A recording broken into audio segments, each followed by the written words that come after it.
দিয়ে টাস্কে ক্লিক করবেন। টাস্কে ক্লিক করার পরে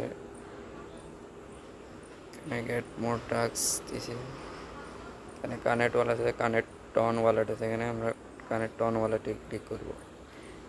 করে এখানে টন কিপার সহ টন কিপারে ক্লিক করব। টন কিপারে ক্লিক করে লোড নিচ্ছে, এখানে কানেক্ট ওয়ালেট দিব। আমি আপনার পাসওয়ার্ডটা বসিয়ে দিব। পাসওয়ার্ডটা বসিয়ে দেওয়ার পর ডানে ক্লিক করব। এখন ব্যাক হয়েছে, এখানে আবার ক্লিক করব। দেখেন কানেক্ট হয়ে গেছে।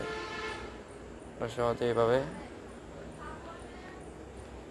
টন কিপার ওয়ালেট করে নিতে পারে।